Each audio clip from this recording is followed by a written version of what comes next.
Assalamualaikum warahmatullahi wabarakatuh. Waalaikumsalam warahmatullahi wabarakatuh.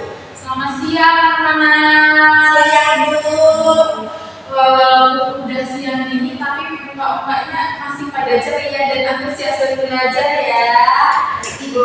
Pasti tadi udah pada makan siang semua. Udah belum nanti.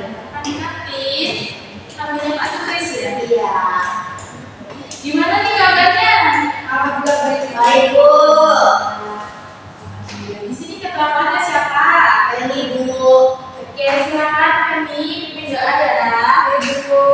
Bismillah, anak-anak sebelum mulai pertemuan pada siang hari ini, kita sebagai berdoa perlu keyakinan, kepercayaan dan keyakinan masing-masing berdoa kepada Allah. Berdoa. Amin, amin ya rabbal alamin. Terima kasih Ferry yang sudah mengirim doa. Hari ini ada yang tidak hadir.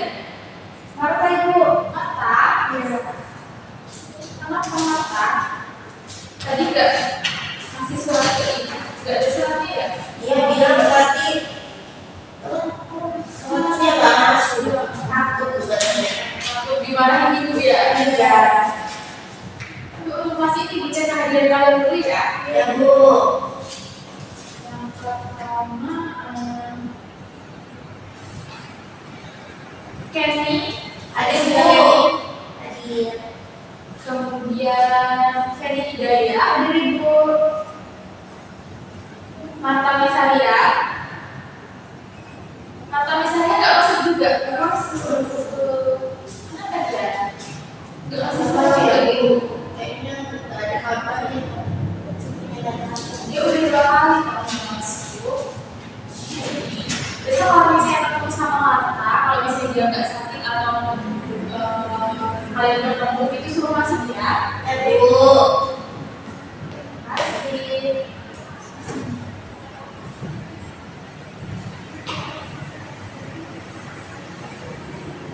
Anak-anak, di pertemuan lalu kita sudah membahas teks negosiasi. Dan di sini, siapa yang tahu apa itu teks negosiasi? Dari pengertiannya lah, Ibu. Ayo coba nggak nih? Jadi teks negosiasi itu teks yang didalami untuk mencapai kesepakatan bersama antara pihak pertama dan pihak kedua atau antara kedua belah pihak. Oke, ada yang mau menambahkan? Sibuk. Ya, silakan Mary. Biasanya kalau menggunakan negosiasi itu di pasar Bu. Ya. Ya Bu. Jadi teks negosiasi itu teks tawar-menawar ya, atau kalau nggak bisa disebut kayak berunding gitu untuk mencapai sebuah kesepakatan yang biasanya itu dilakukan oleh beberapa pihak, nggak cuma satu pihak saja, bisa 2 pihak atau mungkin bisa lebih dari 2 pihak itu untuk mencapai satu kesepakatan. Nah, kayak contohnya tadi seperti yang dikatakan oleh Candy, kalau di pasar gitu ya, jual beli gitu. Misalnya mau beli apa, mau beli barang, itu ditawar, kemudian nantinya mencapai harga yang dikehendaki, yang saling menguntungkan antara 2 belah pihak. Oke, pada hari ini ada yang tahu kita akan membahas tentang teks apa? Anekdot Bu. Teks anekdot, benar sekali. Ini siapa tadi yang bikin? Kok nggak dihapus? Ini Bu. Tapi kalau kan ini juga dibersihkan ya. Ya Bu.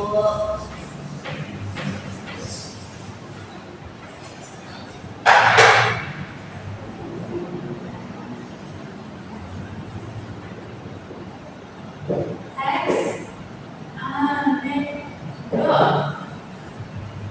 Berkenaan dengan teks anekdot, kalian udah pernah baca atau mungkin udah pernah tahu apa itu teks anekdot? Ada yang tahu pengertiannya? Apa deh yang kalian tahu singkatnya gitu? Coba Kenny. teks yang ini yang ada unsur lucu-lucunya. Ya. Jenaka gitu. Boleh. Ada yang ingin menambahkan? Yang berisi sindiran Ibu. Ya, sindiran yang lucu ya.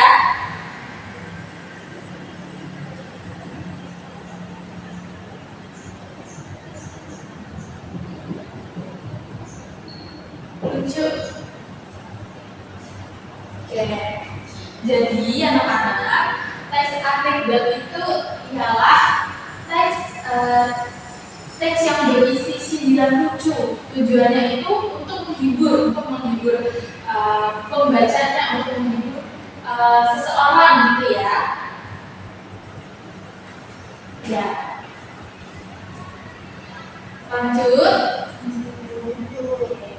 Kemudian di sini ada kemudian untuk ciri-cirinya, ciri-ciri dari teks anekdot. Ciri-ciri teks anekdot. Nah, siapa yang tahu ada berapa sih, ada apa aja sih itu yang kalian ketahui? Mungkin ada apa aja gitu, coba Kenny, apa aja sih ciri-ciri dari teks anekdot? Coba. Ciri-cirinya itu ya bersifat lucu, Bu. Lucu ya. Terus menyindir juga. Terus dia mengandung kritik, Bu. Kritikan. Ya, kritikan. Unsur kritik, terus bersifat meneliti, ada yang bisa menghibur pembaca dengan tujuan yang ada pada teks. Menghibur. Terus teks anekdot ini bisa berdasarkan pengalaman kita pribadi, Bu. Terus memiliki tujuan tertentu. Terus kisahnya itu ceritanya disajikan hampir menyerupai dongeng. Terus seringkali menceritakan tentang karakter hewan dan manusia yang saling terhubung secara umum dan realistis.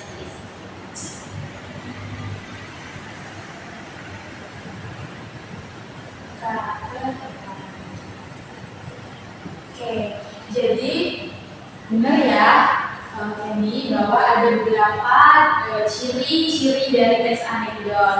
Nah, coba Fanny bisa ulangi apa itu ciri-ciri dari teks anekdot seperti yang sudah dijelaskan dan yang sudah dikatakan sama Fanny. Coba. Jadi ciri teks anekdot yang pertama itu bersifat lucu. Ya. Yang kedua bersifat menyindir. Yang ketiga mengandung unsur kritik. Yang keempat bersifat menggelitik. Yang kelima berdasarkan pengalaman pribadi. Keenam itu memiliki tujuan. Yang kedelapan bisa cerita, bisa hampir menyerupai dongeng. Dan yang ke-9 itu seringkali menceritakan tentang karakter hewan. Oke. Iya, terima kasih Kenny, terima kasih Fanny yang sudah menjawab dari ciri-ciri dari teks anekdot yang sudah mampu menjawab dari apa yang Ibu tanyakan tadi yang berkenaan dengan ciri-ciri teks anekdot. Jadi ciri-ciri teks anekdot itu ada beberapa ya. Pokoknya bersifat lucu, kemudian itu bersifat menyindirnya itu lucu gitu. Nah, kemudian mengandung unsur kritik, bersifat menggelitik, kemudian bisa berdasarkan pengalaman pribadi, gitu, memiliki tujuan tertentu dan kisahnya itu bisa juga hampir menyerupai dongeng. Gitu. Lanjut. Struktur teks anekdot. Oke, dari sini apa tadi? Struktur teks anekdot.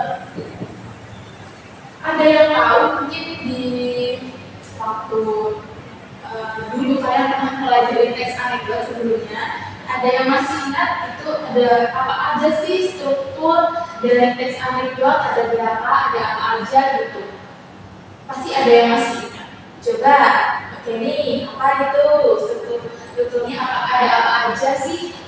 Yang saya ingat itu dia ada orientasi Bu, Ya ada benar. abstrak, Orientasi, ada terus abstrak.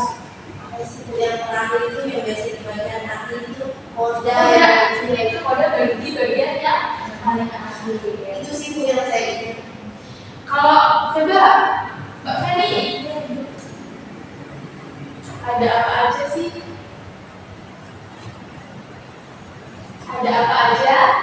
Struktur berarti teks anekdot. Ada abstrak, terus orientasi, kritik, reaksi dan konteks. Benar.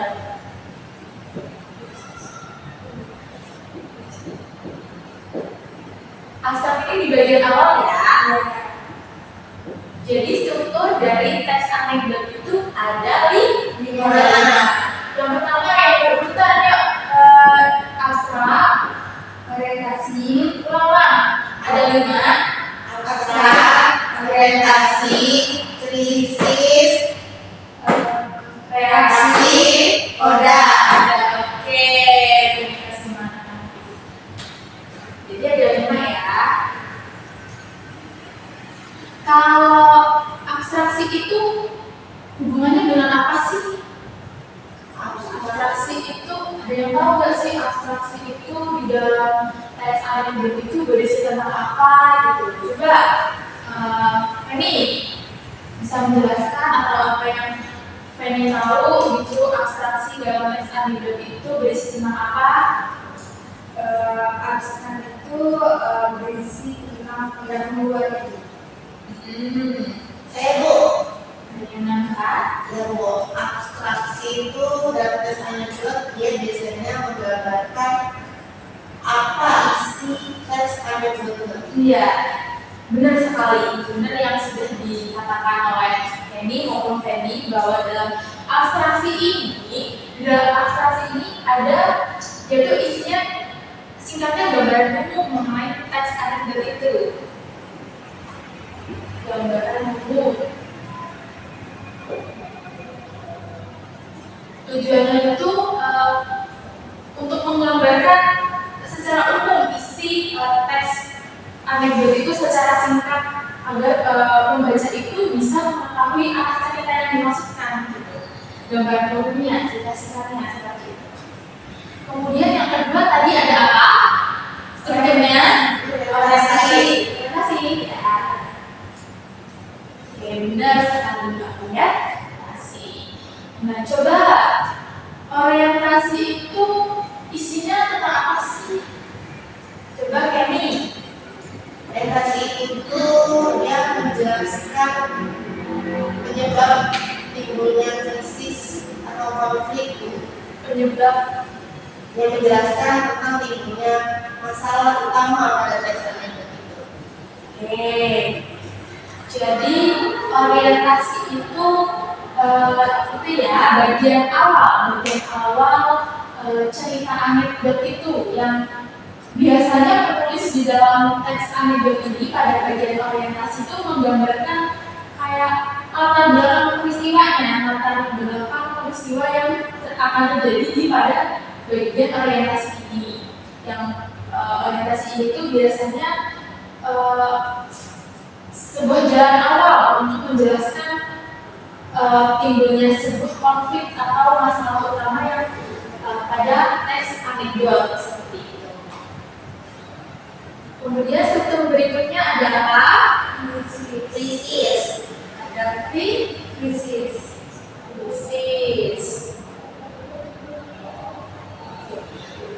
Ada yang tahu krisis itu berkenaan dengan apa? Krisis, ayo. Siapa yang tahu? Ibu, Ya, Feni. krisis ini berkenaan dengan konflik atau masalah yang terjadi pada karakter.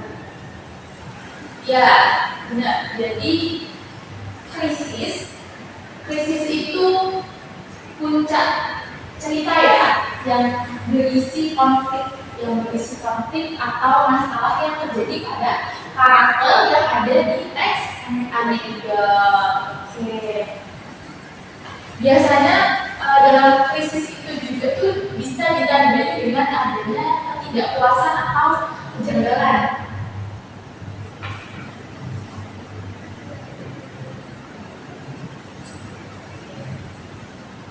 Kemudian apa lagi? Struktur berikutnya. Struktur berikutnya. Reaksi ya. Iya, benar, reaksi.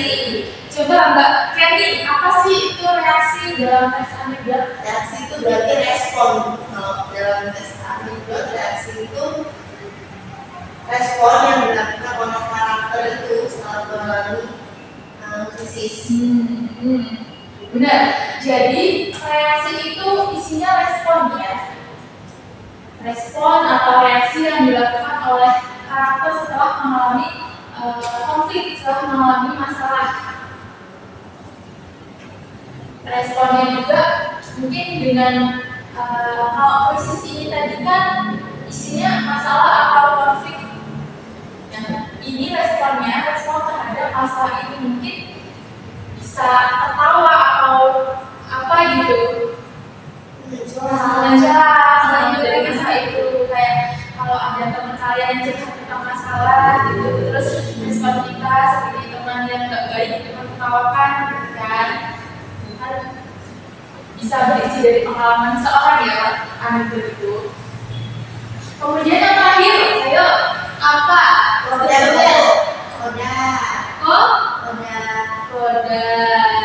Iya. Koda bagian akhir dalam teks anekdote. Berisi apa sih? Ayo. Ini ayo. Biasanya berisi pesan moral atau amanat.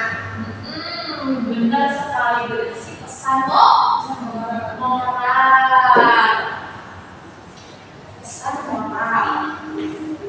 Koda ialah bagian penutup teks yang berisi amanat atau kritik.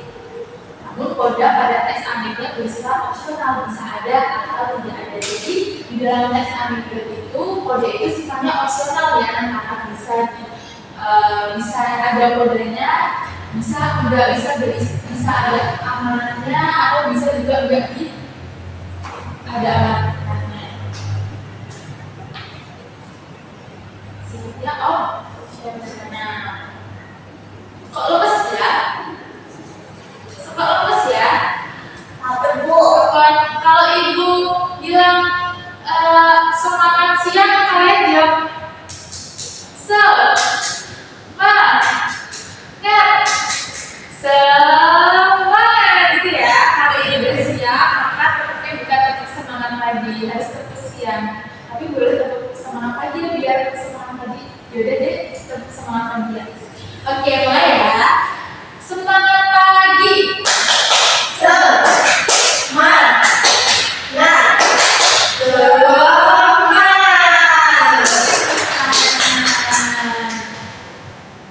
Sudah semangat? Sedikit Bu.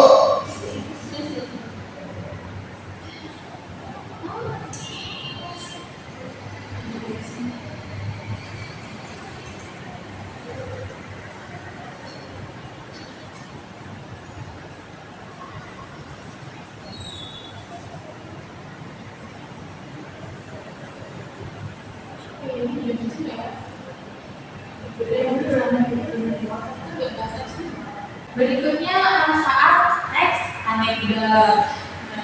Setelah kita tadi membahas berkenaan dengan pengertiannya, ciri-cirinya, kemudian strukturnya, nah, coba yang kalian tahu tentang manfaat dari teks anekdote itu apa? Coba, Kenny.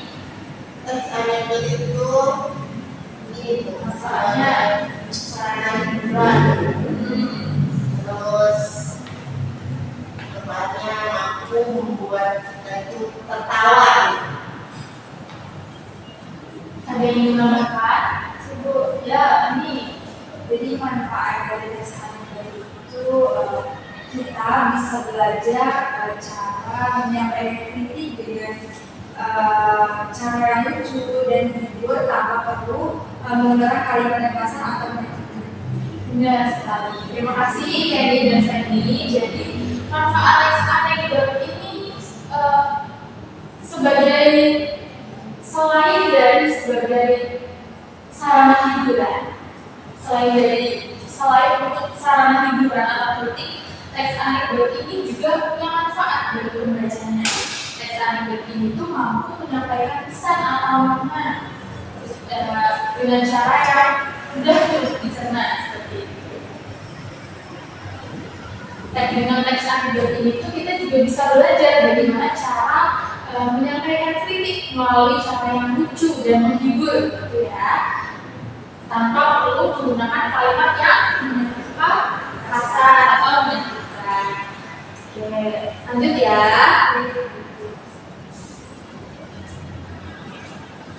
Di sini ibu ada contoh teks anekdot berjudul apa ini? Pemuda yang sombong. Ini teksnya terbaca. Oke. Silakan kalian analisis ya. Tadi kan ibu sudah menjelaskan tuh, kalian juga sudah menjawab dengan baik tentang strukturnya. Tadi kan ada beberapa, ada 5 ya tadi ya. Silahkan dari teks anekdot yang ibu sajikan di sini, silahkan kalian analisis strukturnya. Ada apa aja, mana yang termasuk abstrak, mana yang termasuk orientasinya, krisis, reaksi, atau mungkin moda bila ada. Silahkan kalian analisis, silahkan kalian baca dan analisis, kemudian nanti ibu minta kalian maju ke depan untuk membacakan hasil dari pemikiran kalian, hasil analisis kalian tentang struktur dari teks yang ingin kami tadi. Ibu kasih waktu 3 menit ya. Kalian maju satu persatu. Oke.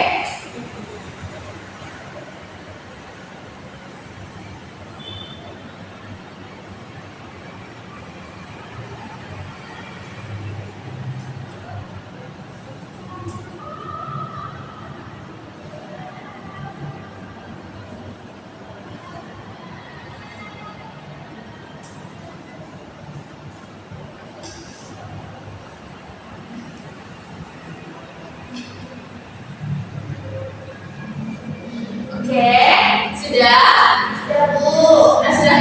Maka tadi kan teksnya sudah membaca, sudah menganalisis. Silakan, siapa yang mau maju duluan?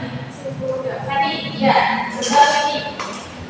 Coba saya sebutkan bagian mana yang termasuk orientasi, abstrak, orientasi, dan krisis. Ya, jadi abstraknya itu dari, Coba silakan maju. jadi abstraknya itu dari Dodi datang bertanda pada sepupunya yang bernama Alan. Dia berdomisili di sebuah kota. Di suatu pagi yang lenggang, Dodi diajak mencari sarapan oleh Alan. Mereka naik mobil yang dari Alan di perempatan jalan, lampu merah menyala, tetapi Alan melaju terus. Dodi pun menegur sepupunya itu. Itu bagian dari abstrak itu. benar. Selanjutnya yang orientasi, yang bagian mana tadi? Orientasi dari lampu merah. Kenapa kamu melaju terus? Kemudian Alan menjawab, Allah tenang saja, di negeri ini aku bisa bikin benar-benar kok. Kemudian Dodi menjawab, bagaimana bisa? Bukankah yang membuat undang-undang itu DPR itu pemerintah? Kemudian Itu bagian apa? orientasi. Kemudian yang bagian krisis, mana? Bagian krisis Dodi sebentar dulu. Oke. Tadi kenapa? Bagian apa? Ya Bu, apa Bu sebenarnya? Tadi belum makan ya? Yang Bagian krisisnya itu itu bagian debuging. Jadi bertanya mengapa memikir lalu orang menjawab pertanyaan sambil tulis. Oke, benar sekali. Oke, terima kasih Feni. Tepuk dulu. Silakan duduk. Sekarang ada giliran Kenny. Namanya mirip ya, Kenny, Feni ya. Apa jalan-jalan kalian sebentar? Bu, Ya, ayo Kenny. bagian reaksinya itu ada di ini Bu yang dan di alam mobil dihentikan lalu gerobok sapu celananya. Itu dia Alan bilang ini jawabannya sambil menaruh dompet berisi uang di depan Dodi. Terus Dodi reaksi juga gitu. Terus kalau kodenya saya rasa ini tersirat ya Bu ya dari pandangan Pembaca. Oke, terima kasih Kenny. Teman-teman. Ya, teman-teman, terima kasih ya yang sudah maju, yang sudah menjawab tadi, yang sudah mau mengeluarkan pendapatnya tentang analisis dari suatu teks anekdot ini. Jadi untuk bagian roda, secara kalau kita lihat kan tadi kalau roda isinya tentang amatan gitu ya, pesan moral. Tapi kalau kita lihat secara fisik di sini nggak ada ya. Responnya malah gitu kan. Jadi di dalam tes ini nggak ada kode kata, tadi juga sudah dijelaskan bahwa kode seperti itu opsional. Oke.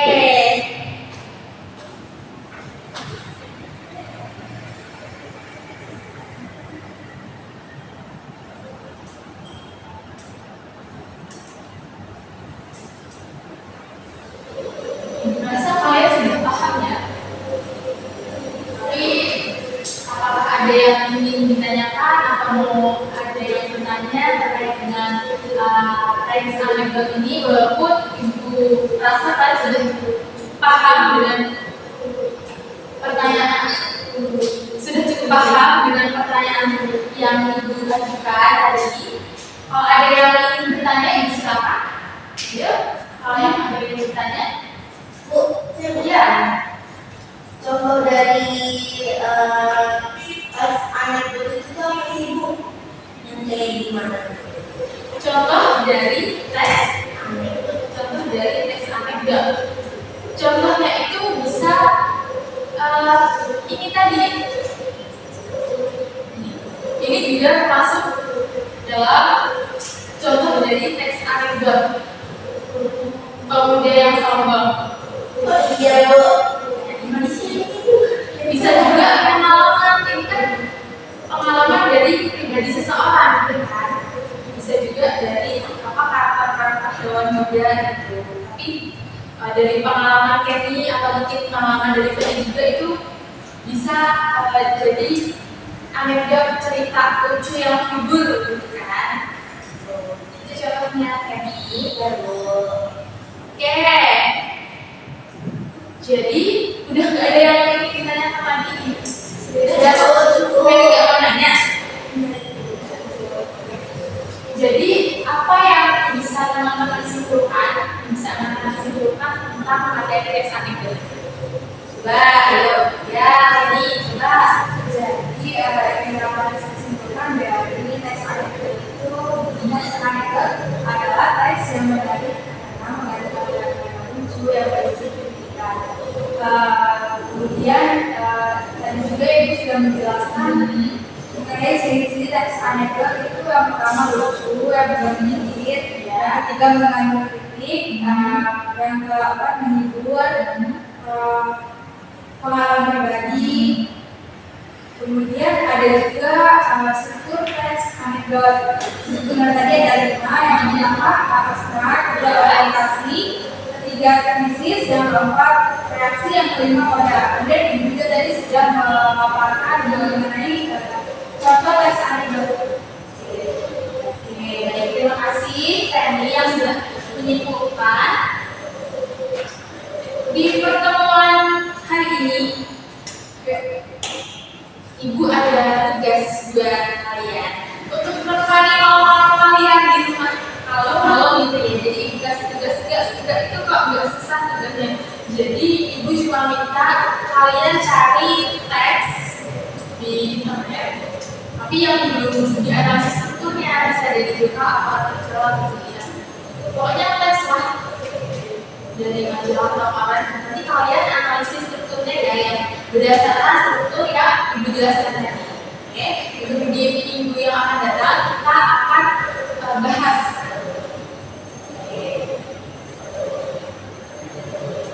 Berkaitan dengan tugas, ada yang ingin ditanyakan? Oh iya, tugasnya diketik ya. Oke. Bentuknya berarti nanti soft apa tuh? Dikumpulkan ya, videonya di print. Oke. Baiklah, nah, ibu rasa cukup ya pertemuan kali ini ya. Terima kasih siapa? Oke. Silakan Fernie ikuti doa. Baiklah, ibu mengerti pertemuan kita pada SMA ini. Kita berdoa menurut kepercayaan, menurut keyakinan dan kepercayaan masing-masing. Berdoa Bapak. Berdoa selesai. Terima kasih Fernie yang sudah memimpin doa. Terima kasih kepada anak-anak kita semua yang sudah hadir di pertemuan siang hari ini walaupun sambil menahan lapar ya. Semoga teman-teman yang belum bisa hadir, yang belum bisa bersama kita pada pertemuan saat ini, semoga di pertemuan yang akan datang teman-teman bisa hadir di sini. Semangat untuk anak-anak ibu, semangat untuk kalian, terus belajar, tingkatkan belajarnya. Pokoknya semangat terus, jangan lupa sarapan, jangan lupa makan. Oke, ibu kesehatan ya. Baiklah, ibu akhiri. Wassalamualaikum warahmatullahi wabarakatuh. Waalaikumsalam warahmatullahi wabarakatuh. Terima kasih Bu.